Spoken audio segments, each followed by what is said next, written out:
Good evening. Just a wrap up of the work session and the City Council meeting for Grand Rapids for Monday, November 25th, 2013. Typically, we don't talk a lot about the work session, but this evening I think it's kind of nice that I do want to touch on it for two reasons. One, because it was important. Second, because we had a very short council meeting, so there's not a lot to go through on the council meeting. So let's talk about the work session for a second here.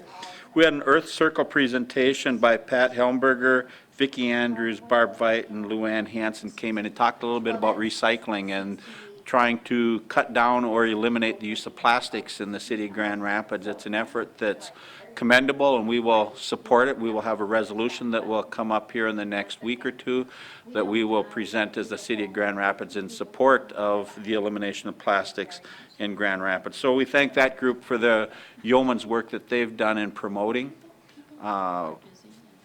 personal bags that you would bring when you go shopping. And second was the Crystal Lake Boulevard project. Julie Kennedy came in and did an update on the work that's been going on over the past 12 years. The road issue around Crystal Lake and Fairgrounds property had been a hot and huge topic. We had an update from Julie Kennedy on that, where the status is. It's very interesting. The stakeholders have been involved, and we are continuing to work through that, hopefully with some completion and approvals in place by sometime in January going forward. The regular council agenda, not a lot there. Most of it was on the consent side, a lot for the fire department. We had a person leaving, Leah Friesen's leaving the arts and culture, so we'll be looking at filling that position. So if you're interested in applying for arts and culture, there will be an opening there. We filled the planning commission.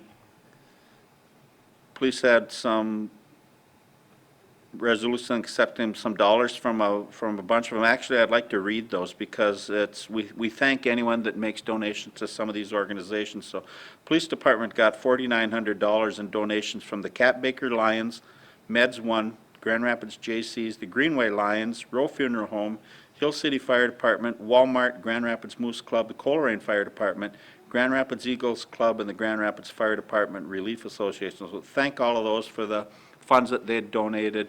$4,900 goes a long ways, and the police department using it, whether it's in the DARE program or how they might use it. Maybe it's the police academy that they put on, where we update and we get residents in the community out and about to understand what goes on in the police department. So we accepted the withdrawal of the rezoning petition submitted by the Davis Group and Mrs. Edith Dahlgren on the property. As you recall, 2 weeks ago, we were looking at rezoning some property for a medical facility. That was pulled, and it came back this evening, and we accepted that withdrawal. Marcia Anderson was in and did a department head report from the library. Melvin the Moose is the winter reading program. Some numbers that I just jotted down that I think are very important.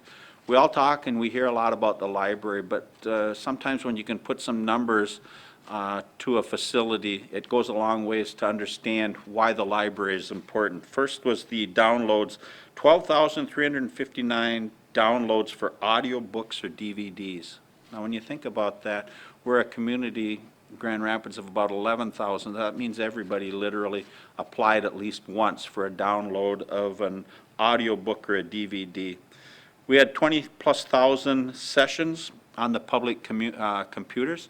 So for a lot of folks out there that do not have access to computers, the library has computers where you can get on and you can look up stuff on the web. So 20,000+. A lot of great work done out at the library, a lot of throughput. So I had a question I was a little bit interested in wear and tear on the building, and they seem to be maintaining that very well out there. And we appreciate all the work that Marcia Anderson and her staff do on behalf of the city of Grand Rapids in keeping that place up to snuff. Completion of the introductory period for Julie Kennedy, our city engineer. It's only taken her less than a year to move a project along that we like to kid Tom Pagel, our city administrator, now working on for the past 11 years. So yeoman's work there. And then we paid the bills, $48,000, almost $49,000 in bills. Next month, our meetings are December 9th and December 16th. We'll be doing truth and taxation, finalizing our city budget and the city levy. And with that, the holidays are coming up here on Thursday. We hope everyone has a happy and successful Thanksgiving with their families and friends. Drive safely, be safe, and we look forward to visiting you again on December 9th.